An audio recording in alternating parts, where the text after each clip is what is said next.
Salut toi! J'espère que tu vas bien. On se retrouve ici dans une toute nouvelle vidéo YouTube, la suite de la série de vidéos Les bases de l'alimentation. La première je l'ai faite il y a un bout de temps, je vous laisse aller la checker pour comprendre déjà de quoi l'on parle. La première elle parlait de calories et aujourd'hui on va se concentrer sur la chose la plus importante, les macronutriments.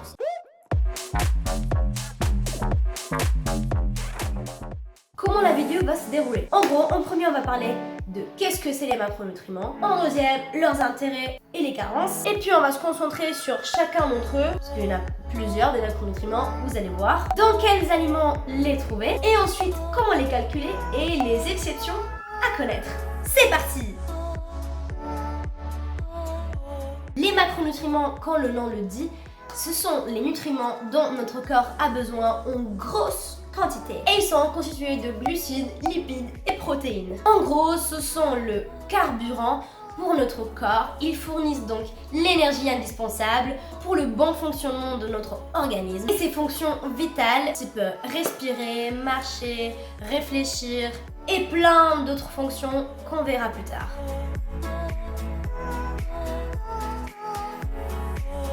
Si on ne donne pas assez de nutriments à notre organisme, ce dernier va être carencé et il va ressentir des symptômes que beaucoup de gens ressentent souvent dans la journée. La fatigue, la perte de motivation, l'envie de grignoter, la faim inconditionnelle, etc. On se concentre maintenant sur chacun d'entre eux.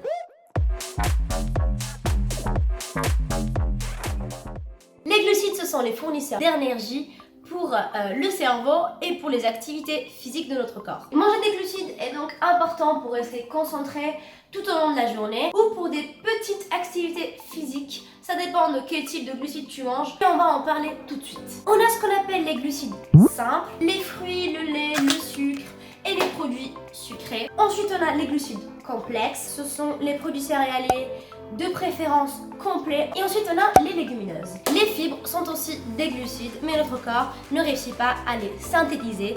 Et du coup, on ne les calcule pas dans notre apport énergétique journalier. Mais les fibres sont super importantes pour le bon fonctionnement de notre organisme et aussi pour un bon fonctionnement de notre flore intestinale. On conseille de consommer entre 45 et 55% de glucides pour une personne X, alors que pour un sportif, l'apport peut arriver jusqu'à 60% de glucides pour l'apport énergétique total. Et donc, de préférence, on conseille de consommer un tiers de glucides simples et 2 tiers de glucides complets. Pourquoi on privilégie les glucides complets? Ils ont un taux de glycémie qui est beaucoup plus bas, ce qui va en fait diminuer les pics de glycémie. Ils vont être tout simplement moins violents. Par exemple, lorsque tu vas manger un fruit ou une compote ou par exemple des biscuits, des produits sucrés, le pic de glycémie va tout de suite monter et va tout de suite redescendre. Ça va durer pas très longtemps. L'énergie que tu vas apporter à ton corps va être d'une petite durée. Lorsqu'alors tu vas consommer des produits complexes, tu vas avoir un pic de glycémie qui va être moins violent. Ça va faire ça. Tu auras de l'énergie beaucoup plus longtemps dans la journée et ton pic de glycémie va diminuer au cours de la journée. Mais il y a des exceptions. Ça veut dire que si tu mélanges donc des produits avec un taux de glycémie qui est bas et avec des produits qui ont un taux de glycémie haut, le tout va être très équilibré, ton repas va être très équilibré. En fait, le taux de glycémie, dans ce cas-là, on va pas le compter. Une autre exception, ce sera lorsque dans un repas, tu vas mélanger les lipides et les protéines, vont baisser le taux de glycémie. Et donc par exemple, si tu vas manger un burger avec un pain qui n'est pas complet avec de la farine blanche a un taux de glycémie un peu haut quand même par rapport à la farine complète. Et donc tu mets un steak qui est très protéiné et avec des lipides, par exemple un avocat ou des sauces qui sont très riches en matières grasses, ça va pas être un problème. Tu vas mettre une petite salade avec.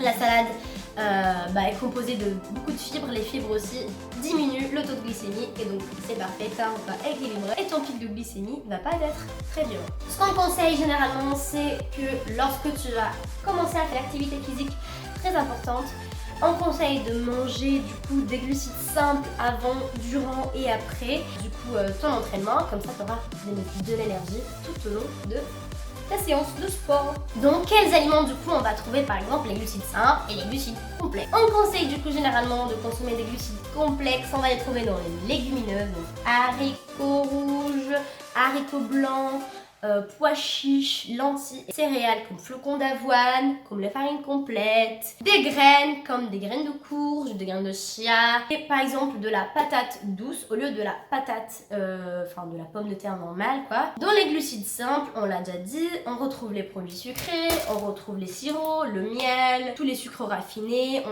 on trouve aussi les boissons sucrées, les jus de fruits et l'alcool.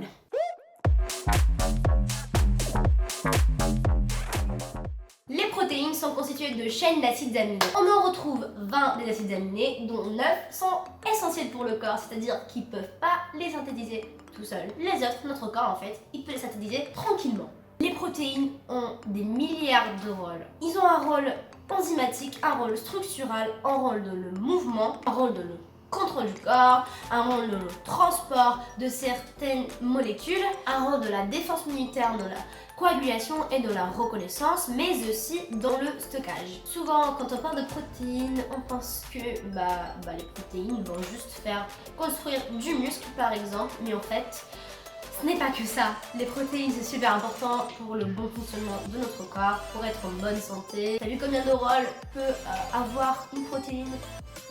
C'est abusé. On recommande à une personne X d'avoir entre 10 et 20% de protéines dans l'apport énergétique total. Mais pour les sportifs, l'apport peut arriver jusqu'à 25% de protéines dans la journée. On retrouve les protéines d'origine animale et leurs protéines d'origine végétale. On recommande du coup d'avoir un apport de 50% de protéines animales et 50% de protéines végétales dans la journée ou dans la semaine. Juste une petite parenthèse, d'après des recherches de l'Académie de nutrition américaine, les régimes végétariens et véganes sont aussi bien que les régimes carnivores, omnivores en fait. Et on voit même des améliorations dans la santé des gens qui en fait se dirigent vers une alimentation végane, végétarienne, comme la baisse de diabète, de cholestérol, absence de cancer, etc. On sait que les protéines animales ont une valeur biologique meilleures, donc ils sont mieux absorbés de notre organisme car ils contiennent plus de acides aminés, des acides aminés complets dans une protéine, dans un aliment en fait. Alors que dans des aliments végétaux, donc d'origine végétale, on essaiera de consommer différents produits végétaux pour avoir un meilleur apport en acides aminés du coup complet. Juste pour vous faire comprendre, on a par exemple la méthionine qui est un type d'acide aminé qu'on retrouve beaucoup dans les légumineuses et la lysine qu'on retrouve beaucoup dans les céréales mais pas dans les légumineuses. Et donc si on mélange les deux, on aura par exemple un apport complet en méthionine et en lysine qui sont en fait deux acides aminés qui sont très importants pour le corps. En plus de ça, personnellement, je préfère ce genre d'apport car en fait les céréales et légumineuses sont riches en fibres, ce qui est top en fait pour notre organisme.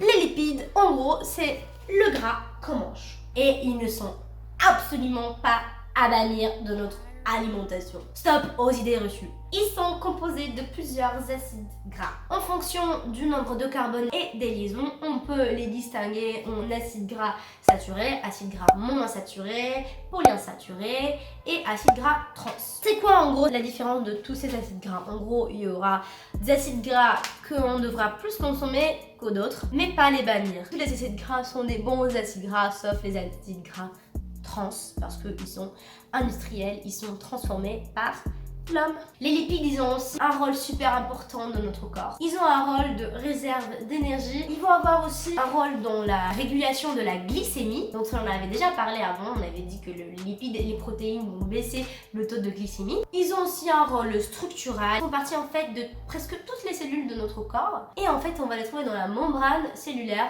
de nos cellules. On a encore plein d'autres rôles biologiques comme la contraction des muscles, dans le processus d'inflammation et dans le système immunitaire, etc., etc. En gros, que vous dire, le gras c'est la vie et ça sert à beaucoup de fonctions dans notre vie, donc consommer des lipides. Mais des bons lipides. Quelle quantité consommer? En gros, dans une journée, il faut consommer entre 35 et 40% de lipides de l'apport énergétique total. Quels lipides privilégiés? Principalement les acides gras saturés, monoinsaturés, polyinsaturés. À éviter ou consommer en petite quantité les acides gras trans. Les aliments riches en bons lipides, ce sont par exemple les oléagineux légumineux comme les noix, les amandes, aussi les fruits comme l'avocat par exemple, les olives et les différentes huiles comme l'huile de colza, l'huile de lin, l'huile de tournesol, etc., etc. Mais aussi on retrouve des bons lipides dans les poissons gras comme les saumons, la truite, la sardine, la rangue, les maquereaux aussi. Maintenant que tu en sais plus sur les macronutriments, on va pouvoir les calculer, on va pouvoir savoir combien de grammage il t'en faut pour du coup avoir tous les macronutriments et ne pas être carencé.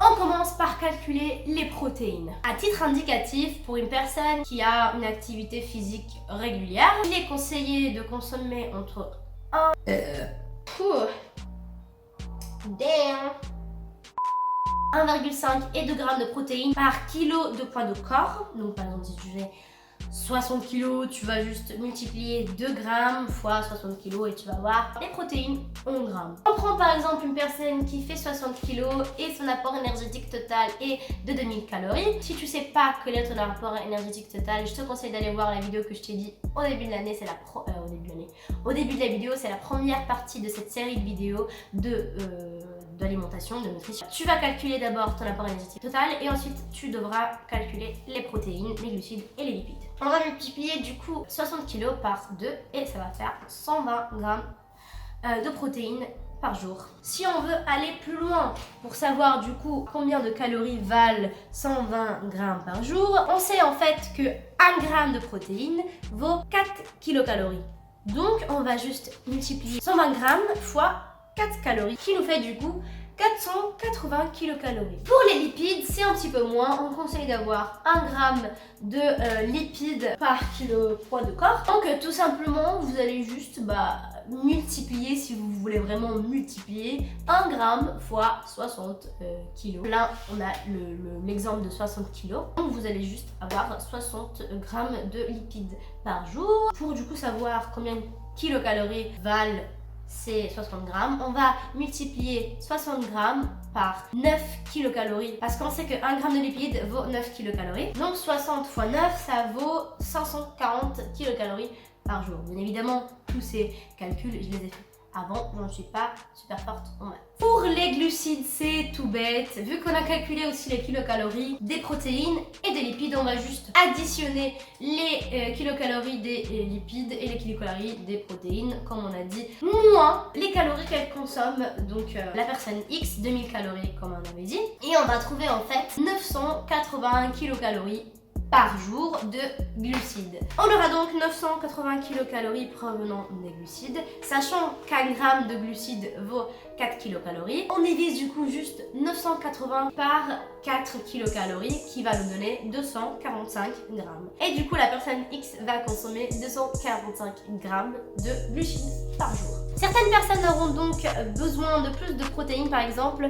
Ils pourront arriver jusqu'à 3 grammes par kilo de poids de corps et en fonction de leur physiologie et de leur activité physique, en fait, ça va changer entre lipides, glucides, protéines, etc.